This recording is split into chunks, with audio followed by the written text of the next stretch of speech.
Bismillahirrahmanirrahim. Alhamdulillahirabbil alamin wassalatu wassalamu ala asyrafil mursalin sayyidina wa maulana Muhammadin sallallahu alaihi wasallam wa ala alihi wa sahbihi ajma'in. Allahumma iftah alaina bi futuhil arifin hikmataka wansur alaina khazain rahmatika bi rahmatika ya arhamar rahimin. Allahumma nawwir qulubana bi nuri hidayatika kama nawartal arda bi nuri syamsika abadan abada. Allahumma anfa'na bima 'allamtana wa 'allimna ma yanfa'una wa zidna ilman bi rahmatika ya arhamar rahimin. Qalu subhanaka la 'ilma lana illa ma 'allamtana innaka antal alimul hakim. Rabbi shrah li sadri wa yassir li amri wahlul 'uqdatam min lisani yafqahu qawli. Rabbana innaka jami'un nasi liyaumin la raiba fihi innallaha la yukhliful mi'ad. Rabbana iftah bainana wa baina qaumina bil haqqi wa anta khairul fatihin walhamdulillahi rabbil alamin. Qala al-musannifu fi hadzal kitab rahimahullahu ta'ala wa nafa'ana bi 'ulumihi amin. Bismillahirrahmanirrahim. Qala Abu Bakar As-Siddiq radhiyallahu anhu, ma min 'abdin razaqahullahu 'asyara khisalin illa wa qad naja minal afati wal ahati kulliha wa sara fi darjatil muqarrabin wa nala darjatal muttaqin.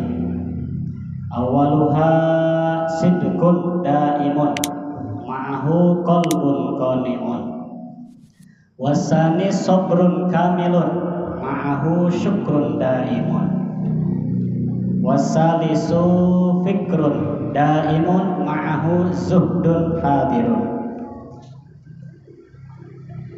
wal khamisu haznun daimun ma'ahu khaufun mutassilun ila akhirih. Shadaqallahul adzim. Para jamaah Musholla Al-Husna yang dimuliakan Allah Subhanahu wa taala, pada pertemuan ini kita akan membahas makalah pada kitab Nasaihul Ibad, pada makalah yang as-saniyah, pada makalah yang nomor kedua, sebagaimana Abu Bakar Siddiq radhiyallahu taala anhu bersabda.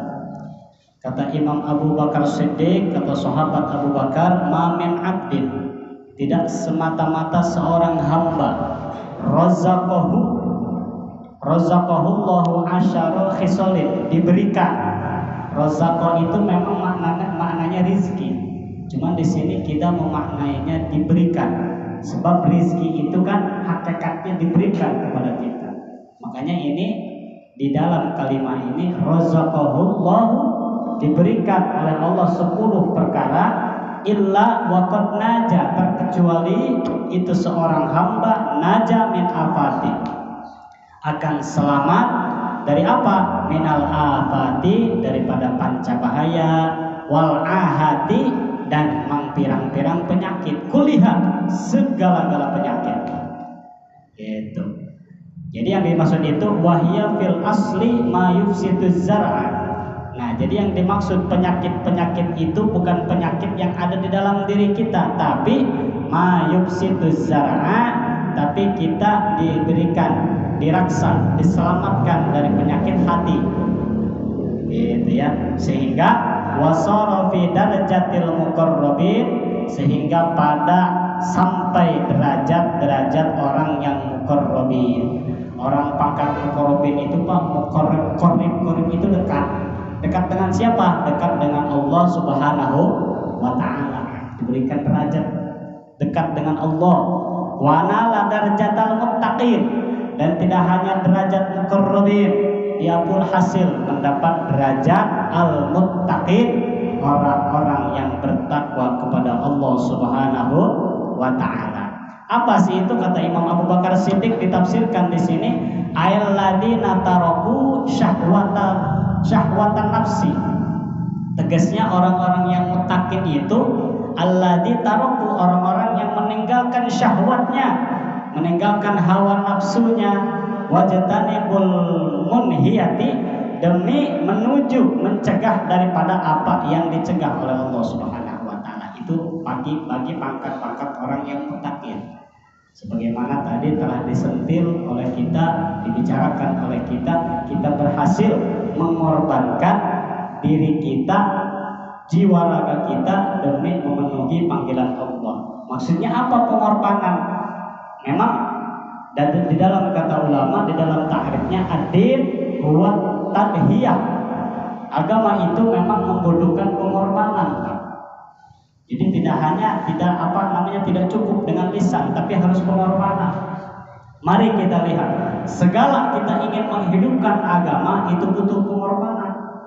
Contoh kita ngaji nih. Ini ngaji pasti butuh pengorbanan. Korban apa? Korban waktu. Korban apa? Korban tenaga. Korban pakai tenaga jalan juga ke sini. Enggak mungkin digotong-gotong ke sini kan? Pakai tenaga. Gitu. Kadang-kadang ada yang sakit juga ngorbanin pengen dapat ridho Allah. Gitu ya, pengorbanan. Gitu ya, yang ngaji itu penuh dengan pengorbanan. Sama juga yang DKM musola mengorbankan seluruhnya, air.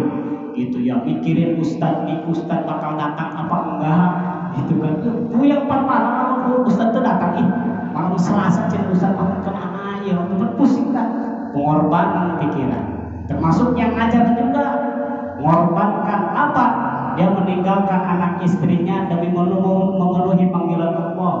Dia meninggalkan santri-santrinya yang biasa dia ajarkan setiap maghrib. Dia pergi untuk mencari keridhaan Allah. Sama, butuh pengorbanan. Itu ngaji. Ada lagi sholat. Itu sholat juga sama, butuh pengorbanan, Pak. Gitu ya, lagi enak-enak tidur, tahu-taunya kata Pak Opik, as-sholatu khairu minan naum.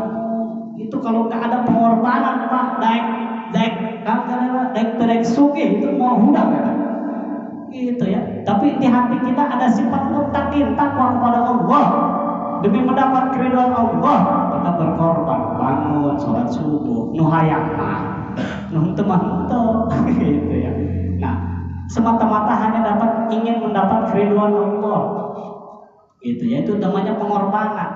Gitu ya, datang waktu subuh, terus siang harinya yang lagi dagang dia mengorbankan dagangannya. Ketika datang waktu masuk dohor, padahal yang beli banyak, itu konveksi kan istirahat tuh, pada beli kopi, beli segala macam. Tapi dia meninggalkan itu semua, mengorbankan dirinya, mengorbankan pekerjaannya untuk memenuhi panggilan Allah. Itu sifat-sifat orang yang muttaqin. Tidak sebaliknya, gitu ya. Tidak sebaliknya apa? Dipanggil sama Allah, dipanggil dengan nada as-sholatu khairum minan naum pada waktu subuh. Itu tahu udah. Itu namanya dia tidak mendapat tidak mencari keridhaan Allah. Jadi apa? Asyukrul mun'imi wajibun bisyar'i, tidak ada. Jadi dia tidak mensyukuri apa yang telah diberikan dia oleh Allah, dia tidak mensyukuri. Sebab kata ulama, tahrifnya syukrul mun'imi wajibun bisyar'i, wajib mentasyaruhkan secara syarak. Maksudnya apa? Secara syariat. Gitu ya. Kalau secara syariat kita syukur kepada Allah diberikan umur panjang, sehat badan, sehat afiat, kita suruhkan diri kita kepada Allah. Ada panggilan Allah, kita sholat. Ada waktu ngaji, kita ngaji. Ada lebih uang kita untuk zakat, kita zakat. Itu namanya memenuhi panggilan Allah dan melaksanakan apa yang diperintahkan oleh Allah. Itu syukrul mun'imi wajibun bisyar'i. Nah, kembali inilah. Jadi agama itu memang ad-din huwa tadhiyah, ada pengorbanan. Gitu ya, itu tidak cukup dengan sholat, ada lagi zakat. Gitu ya, kita peras keringat, banting tulang, ngumpul uang, hari kunaon mencukupi syarat untuk 2,5% suruh dijakatin. Kan itu membutuhkan pengorbanan. Kalau kata nafsu, gitu ya, aing neangan kesang sampai ke jubur-jubur ya cepatannya. Aing nyampe waktu kita dizakatkan kan. Kalau tidak orang yang bertakwa, kurang-kurang hawa nafsunya, dia tidak menuruti perintah Allah. Gitu ya. Tapi selama ada pengorbanan yang dia korbankan semata-mata mencari ridha Allah, itu semua hilang. tercipta daripada zakat. Gitu. Mana lagi puasa? Itu puasa juga membutuhkan pengorbanan. Yang biasa siang hari kita makan enak, biasa siang hari kita ngopi, disuruh sama Allah di bulan Ramadan disuruh puasa, kita tunduk apa semata-mata untuk mencari keriduan Allah. Oh iya ngaji rada jero ya, tauhid gitu. Apalagi haji, itu haji nya harta, nya tenaga, semua dikorbankan. Kan saudara-saudara kita yang sudah berangkat ke sana, kita doakan ya, mudah-mudahan selamat sampai tujuan, bisa pulang lagi ke sini dengan selamat gitu ya. Itu haji kan dari mulai harta gitu ya, puluhan juta dia korbankan demi apa sih? Demi memenuhi panggilan Allah. Allah perintahkan haji, kita mampu, kita berangkat. Nah itu semata-mata mencari keridhaan Allah gitu ya. Tidak sedikit kan apa namanya yang sudah berangkat ke sana pulang hanya balik nama gitu ya, karena namanya itu pengorbanan Pak gitu ya. Jadi inilah adil huwatul hiyah, agama itu merupakan pengorbanan. Jadi bohong orangnya ketika dia mengucapkan di dalam lisan saya cinta agama tapi tidak ada pengorbanan, itu bohong. Sama seperti kita cinta sama seorang perempuan, Pak. Aku cinta sama kamu gitu ya. Itu kata perempuan, mana buktinya bang cintanya? Nggak ada. Itu diputuskan tadi tak kena mana gitu. Kalau cinta atau beli ke martabak gitu Pak. Gitu. Atau kurang zaman ngajak ya. Kalau cinta atau beliin coklat, beliin bunga, itu ada pengorbanan. Atau ngajak apa gitu pakai bensin gitu. Motornya baru nginjem Pak. Gitu ya. Nah itu namanya bentuk pengorbanan. Gitu ya. Laut akan kuseberangi begitu kan cek nungguan teman. Apa namanya apa? Cinta. Nah inilah, jadi butuh pengorbanan. Kalau kita cinta kepada Allah, cinta kepada Rasulullah, yuk apa namanya sama-sama mengorbankan semua yang ada di dalam diri kita demi memenuhi panggilan Allah. Inilah. Jadi mari kita bahas pada pertemuan ini kata Sayyidina Abu Bakar Siddiq radhiyallahu taala anhu sampai ke derajat muttaqin. Yang pertama yaitu awwaluha sidqun daimun ma'ahu qalbun qani. Yang pertama ciri-ciri orang yang diselamatkan, yang bakal selamat di dunia hingga akhirat jauh daripada balai, yaitu dia mempunyai sifat yang benar dibarengi ma'ahu qalbun qani'un, hati yang qanaah. Maksudnya apa ini? Radin bil kismati, tegasnya ridho daripada apa bagian yang telah diberikan oleh Allah Subhanahu wa taala. Sebab jauh-jauh beratus-ratus tahun sebelum arwah kita diciptakan, ditiupkan ruh arwah kita daripada jasad yang dikandung oleh ibu kita dulu, rezeki kita sudah selesai pada ajal itu. Namanya akan diberi nama Zaid bin Umar, rizkinya akan diberi rizki sekian triliun, punya istri orang kampung Jawa, anaknya 8, anak yang pertama anu, anak yang kedua anu, terus sampai akhir hayat akan diberikan umur sekian puluh tahun. Itu udah beres pada ajali, tinggal kita. Nah jadi ridho apa tidak yang diberikan oleh Allah terhadap kita balik kepada kita diri masing-masing. Nah ini jadi perkataan Abu Bakar Siddiq mengajarkan kepada kita untuk qanaah, jangan melihat ke atas. Kalau dunia sering kita sampaikan, kalau dunia itu jangan melihat ke atas.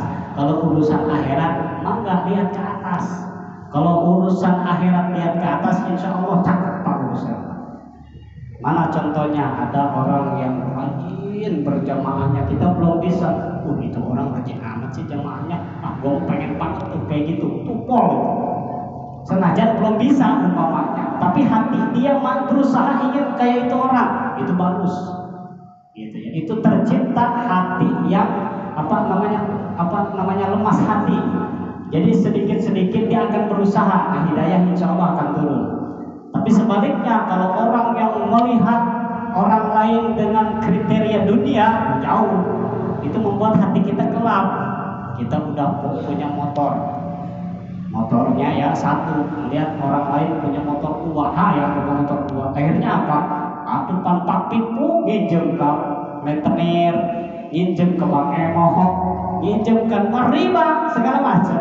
Ku hayang-hayang juga bawa motor, gitu ya. Akhirnya sudah punya bawa motor, lihat orang punya mobil, hayang boga mobil, baru beres-beres sampai paeh, gitu ya.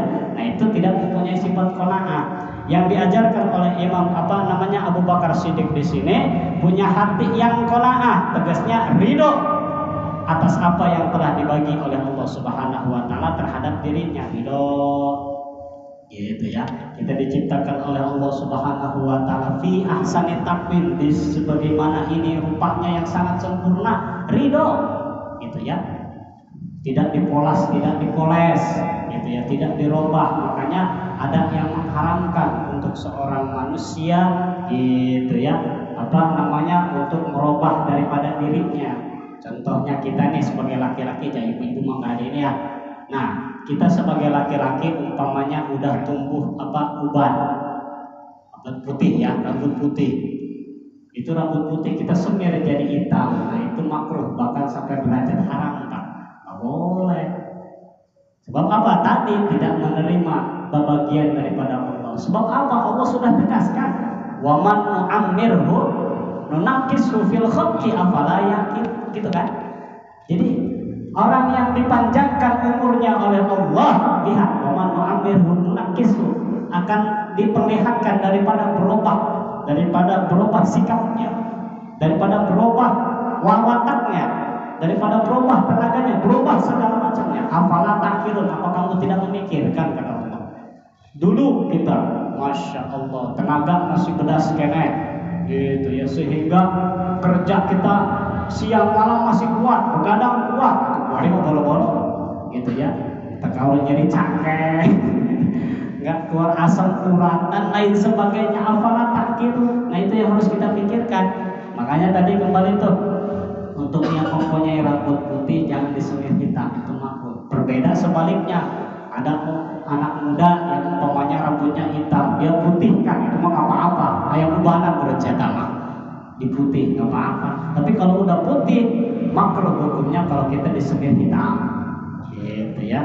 Bil qismati fasidqul lisan awwalus sa'adah, dan seterusnya fasidqul lisan, membenarkan lisan. Apa itu? Daripada terciptanya qalbun qani, daripada membaguskan lisan kita, tidak berbicara sembarangan, tidak ngomongin orang lain. Awwalus sa'adah, itu pertama sa'adah, kebahagiaan seseorang.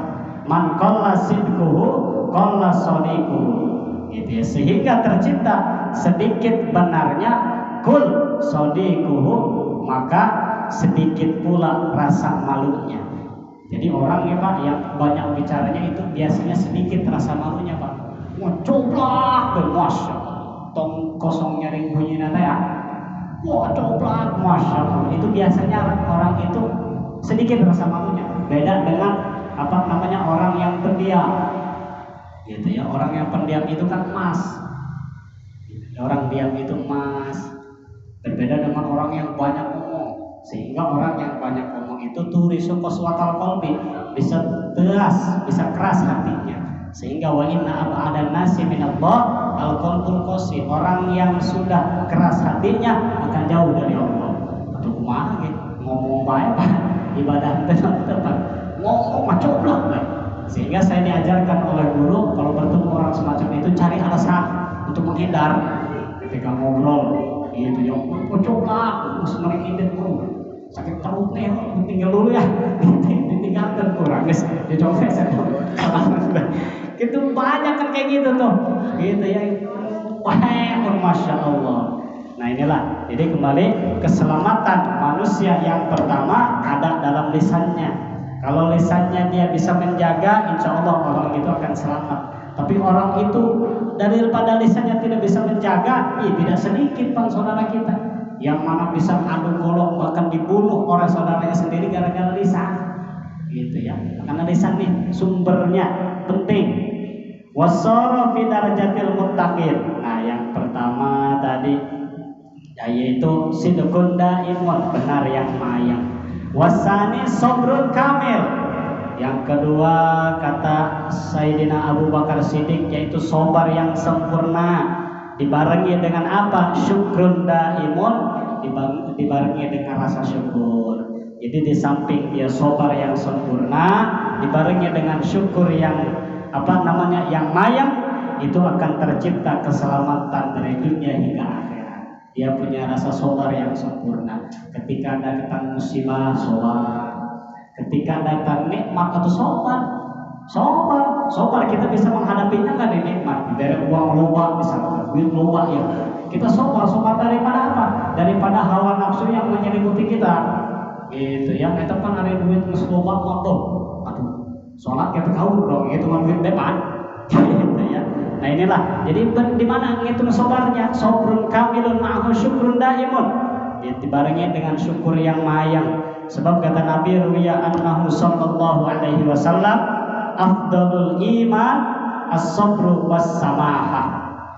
Gitu ya. Seutama-utamanya keimanan, utawi lebih utama-utamanya iman iku sabar dan barahan. Jadi kata Nabi utama-utamanya iman yaitu modalnya iman, sabar dan barahan. Gitu ya, sabar keutamaannya iman tuh. Jadi kalau seseorang bisa diyakini bahwa dia iman kepada Allah, dia itu mempunyai rasa sabar atas apa yang Allah berikan terhadap dia. Ada kebetulan kita dicoba oleh Allah Subhanahu wa taala dengan musibah, kita sabar. Gitu ya. Makanya jangan sampai kalau kita mimisu, kalau bahasa coretannya itu mimisu itu Pak, ketika kita diberi musibah oleh Allah untuk nyuek baju, ngejebut kepala rambut sendiri, nah itu haram, nggak boleh. Gitu ya. Nangis manusiawi boleh, tapi jangan sampai baju kita dirobek-robek, menjerit luar biasa, itu mewaris miskinnya. Gitu ya. Makanya sabar, gitu ya, dibarengi dengan syukrun daimun, insya Allah akan tercipta keselamatan dari dunia hingga akhirat. Waruya annahu sallallahu alaihi wasallam nikmas silahul mu'mini as-sabru wad du'a. Dilanjutkan daripada hadis Nabi yang lain, kata Nabi, nikmas silahu, sebagus-bagusnya senjata seorang mukmin bukan senjata api, tetapi apa? As-sabru, sabar, wad du'a, dan berdoa. Gitu ya. Kalau ada yang dolim kepada kita, jangan dibalas dolim, cukup dengan sabar dan berdoa. Itu kalau ada yang dolim terhadap kita, cukup baca sholawat asgidin saja. Yang mana yang sering disolawatkan tuh di tiap-tiap majlis? Allahumma sholli ala sayyidina Muhammad wa ashghil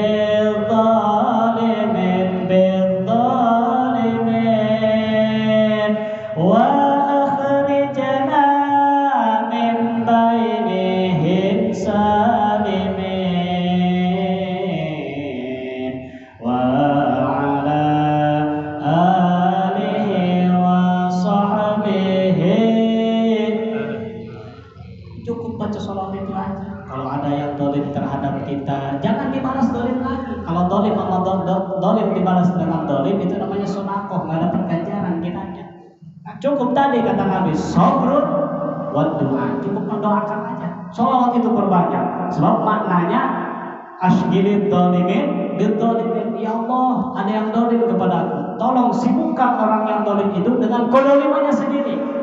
Dia akan sibuk dengan kedolimannya sendiri. Masya Allah. Kebetulan usaha kita lagi maju nih, atau itu yang orang lain yang melihat dolim terhadap kita itu. Nanti kalau kita mau perbanyak sholawat itu akan disibukkan dengan kodolimannya sendiri. Dia akan sibuk dengan terus memikirkan kita. Itu tahu ulama, perbanyak itu aja doa, baca sholawat, perbanyak sholat. Gitu. Jangan dibalas, apalagi sampai bangsat dia dolim ke aing, yang ngasah bolong, mah atau sarwana aja gitu. Jangan dibalas dolim. Kata Nabi, sebaik-baiknya senjata orang mukmin as-sabru, sabar, wa doa dan doa.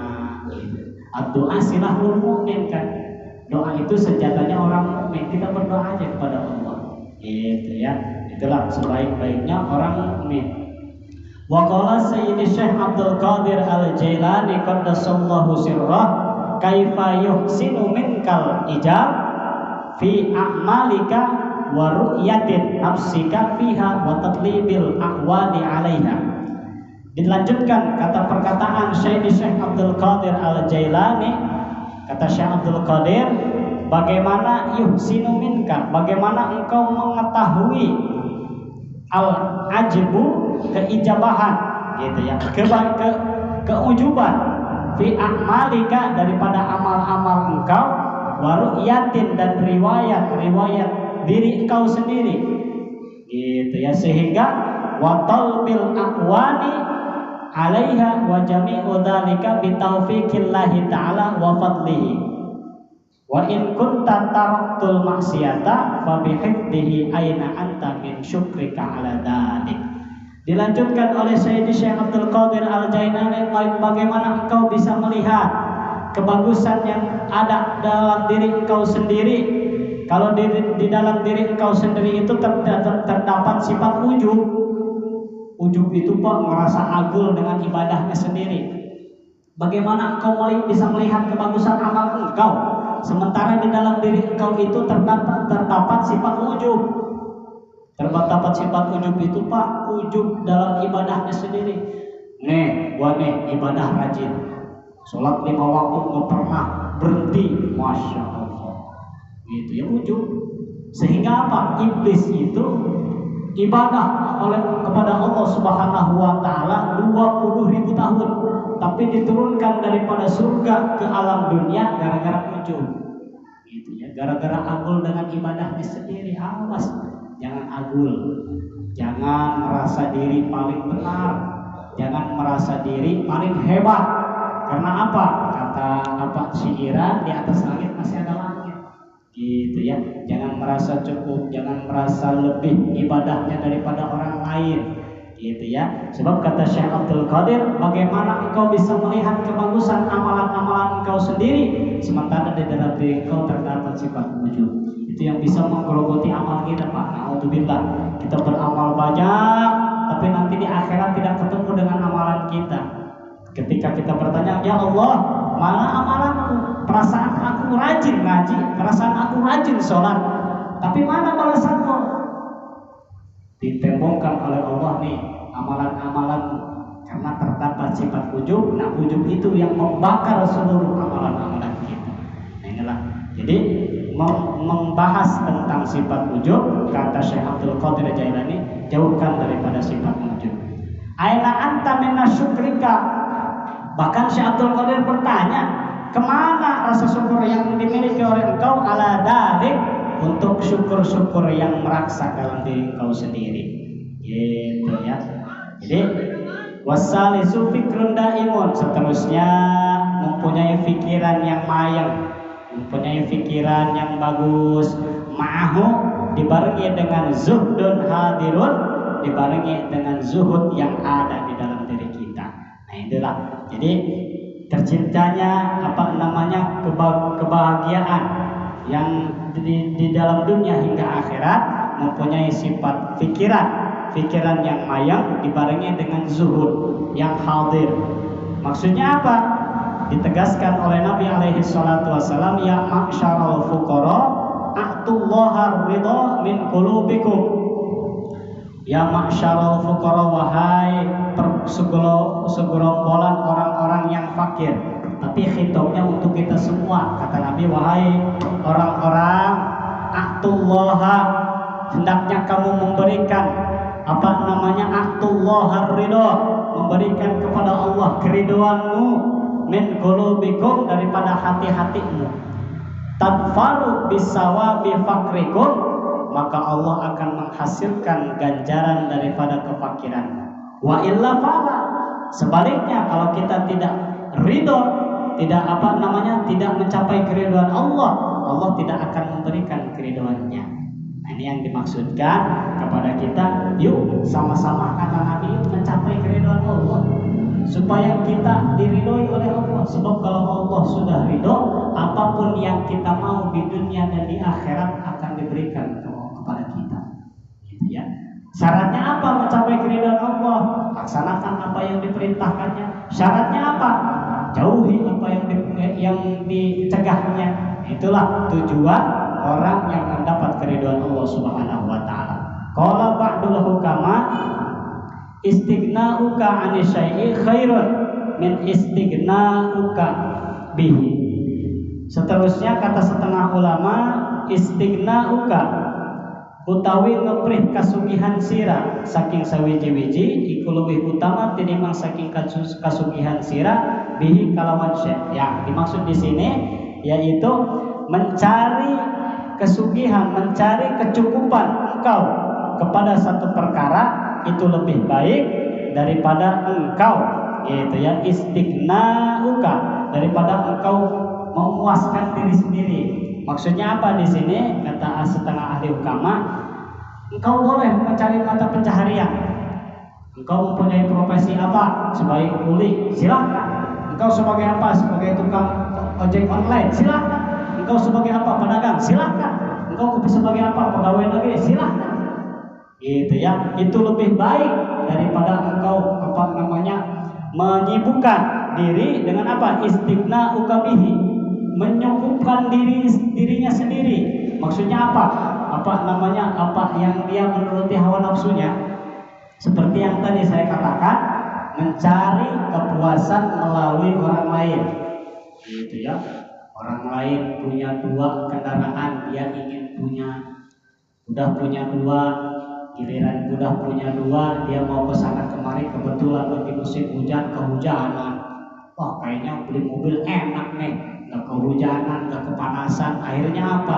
Dia bekerja terus untuk memenuhi hawa nafsunya demi memenuhi ingin kebeli mobil. Nah, itu tidak bagus kata Nabi.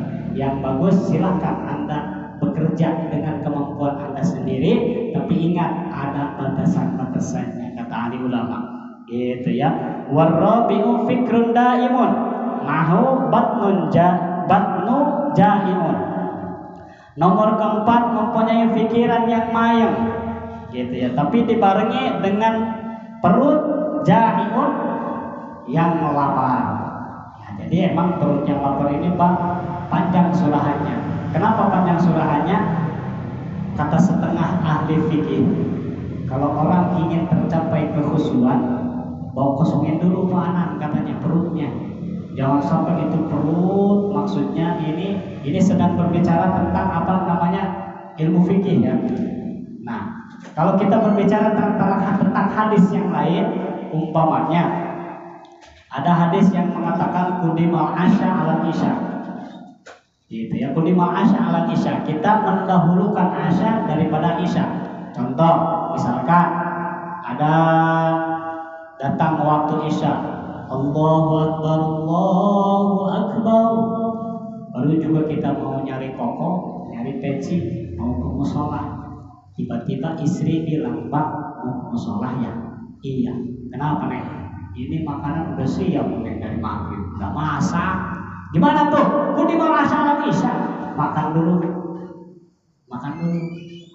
Gitu ya, makan dulu. Belum yang lain makan dulu. Nah, ini kalau kita membahas tentang hadis yang itu. Luar daripada itu, kalau kita ingin tercapai kekhusyuan, kosongkan dulu. Gitu ya. Sebab kalau perut kita penuh nih, dikhawatirkan ya, tersolat Allahu Akbar, gitu ya. Akhirnya apa? Terang itu kebetulan yang ada jengkol orang, masya Allah. Lain kadung amat tambah ya, kesolat tetap khusyuk itu beres ya. Gitu ya. Gara-gara apa? Perutnya penuh. Nah, makanya kata Nabi, kata Abu Bakar Siddiq, jaimun, perut yang kaluet, perut yang kosong. Nah, insya Allah akan tercapai kekhusyuan di dalam ibadah sholat. Ruya annahu sallallahu alaihi wasallam tafakkaru fi kulli syai'in wala tafakkaru fi dzatillah. Pikirkan kata Abu Bakar, kata Nabi alaihi salatu wassalam, pikirkan olehmu fi kulli syai'in, daripada berbagai perkara, tapi jangan berpikirkan, tapi jangan sekali-kali memikirkan fi dzatillah, zat Allah Subhanahu wa taala.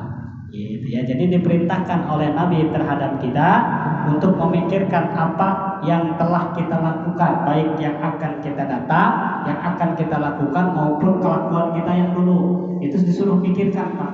Sebab apa? Ketika kita memikirkan kelakuan kita yang akan datang, itu akan tercipta kehati-hatian terhadap kita. Nah, kalau kita memikirkan kelakuan kita yang dulu, berarti kita menyesali apa yang telah kita lakukan. Nah, itu bagus, Pak. Gitu ya. Nah, itu ta'rif taubat. Tafakkaru fi kulli syai'in. Di setiap perkara kita pikirkan. Nah, kalau misalkan nih kita datang waktu panggilan Allah, gitu, kita dipikirkan secara matang-matang. Oh, ini Allah masih memberikan waktu, masih memberikan umur terhadapku. Salah banget kalau aku tidak memenuhi panggilan Allah. Gitu kan? Maka akan terciptalah lemas hati, kita akan datang menuju panggilan Allah. Tapi kalau tidak, kita tidak memikirkan itu, datang waktu adan mah adan bae. Dohor gitu, dohor deui, becina gitu Pak. Dohor deui becina. Kayak lah, ngopi heula. Ngopi dulu setengah 1. Yang berjamaah udah pada pulang. Yang sampai yang udah berjamaah juga nyaut lewat depan rumahnya. Bang, lagi ngopi Bang. Iya nih, nanti dulu bentar lagi ngopi dulu. Setengah 2. Waktu jam 2 setengah 3 kan kacai, karena ambil wudhu. Nah itulah, jadi belum disebut apa? Belum disebut kriteria orang yang diselamatkan oleh Allah dari dunia hingga akhirat. Gitu. Sebab orang di dalam kitab Tazkiratul Qurtubi, orang yang telah sudah menyia-nyiakan waktu sholat akan dicabut apa daripada keberkahan milik rezekinya. Itu salah satu. Bukan meninggalkan, hanya menunda-nunda. Awas. Bukan meninggalkan, hanya menunda-nunda. Nanti aja lah. Itu namanya menunda. Nah, Allah akan mencabut keberkahan. Apalagi ninggal, segitu baru menunda. Masya Allah. Itulah salah satu ancaman bagi orang-orang yang melalaikan ibadah sholatnya. Gitu. Jadi tadi kata Imam Abu Bakar Siddiq, mempunyai pikiran yang mayang dibarengi dengan perut yang kosong. Tapi wala tafakkaru fi dzatillah, jangan memikirkan zat Allah. Sebab apa? Besi terpeleset itu. Aqidul iman kita belum sepenuhnya ada di dalam hati.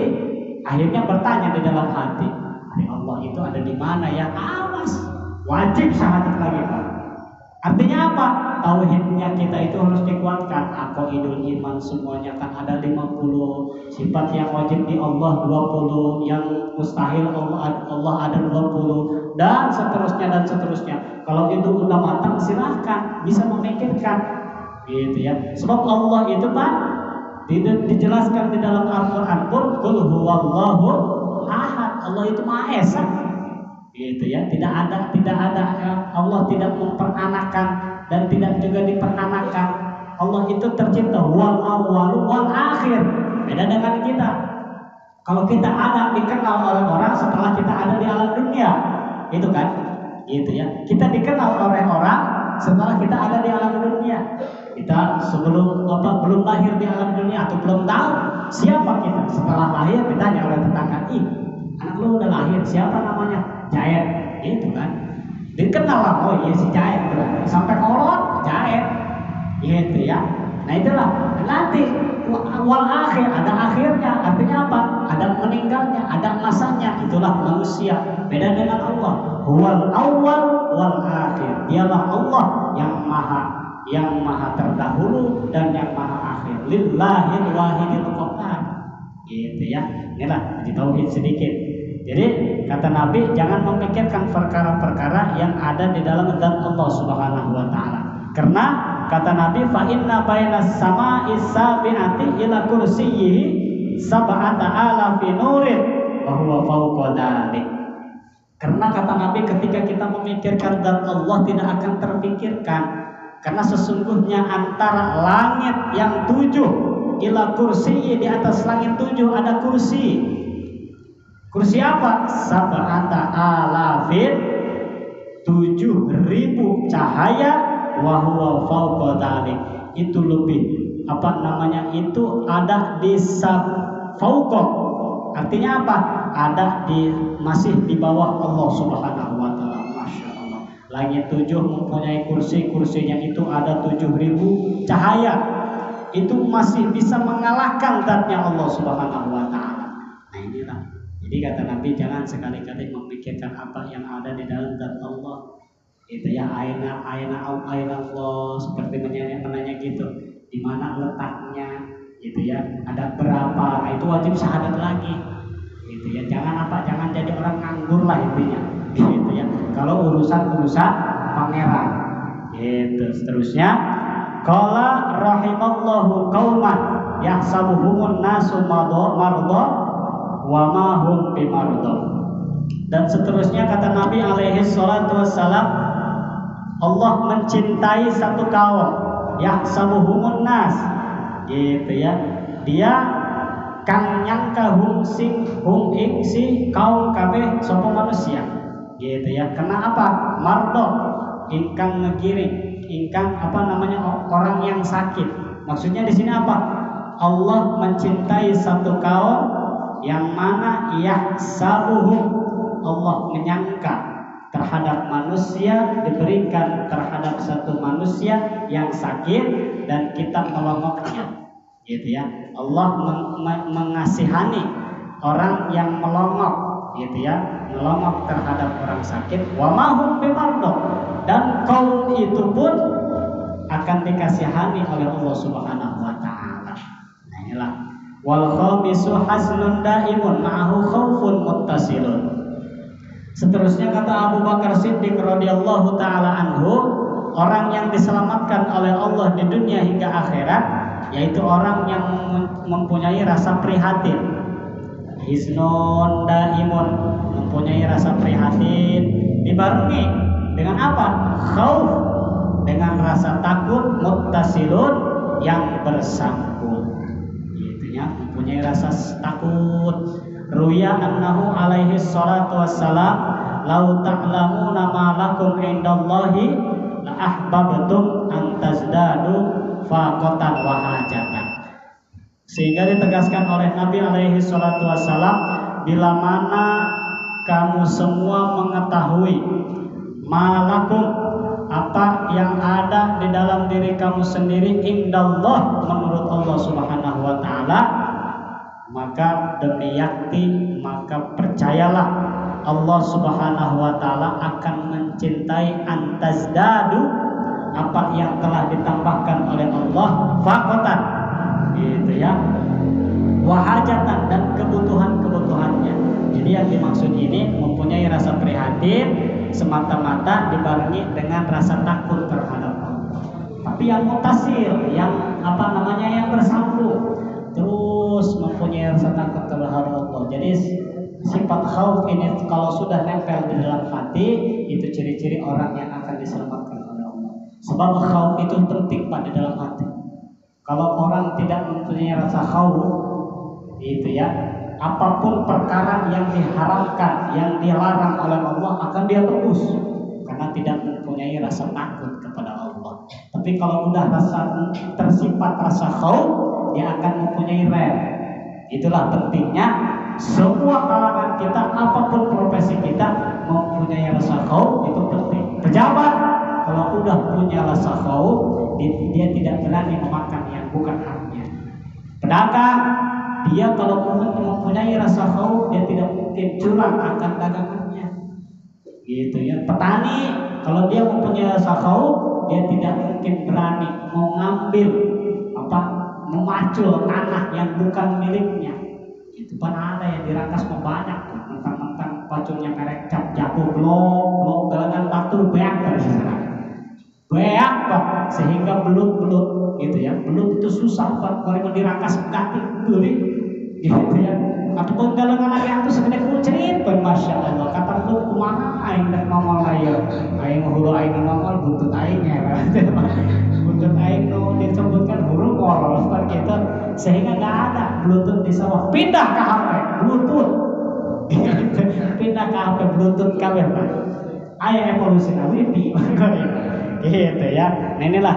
Jadi khauf itu penting, mempunyai rasa takut yang muttasil, yang yang mayang, sehingga orang telah tertanam rasa khauf yang muttasil, insya Allah akan diselamatkan oleh Allah, kata Abu Bakar Siddiq, di dunia hingga akhirat. Maka mudah-mudahan kita semua selamat, mudah-mudahan kita semua bisa mengamalkannya, mudah-mudahan kita selamat di dunia hingga akhirat.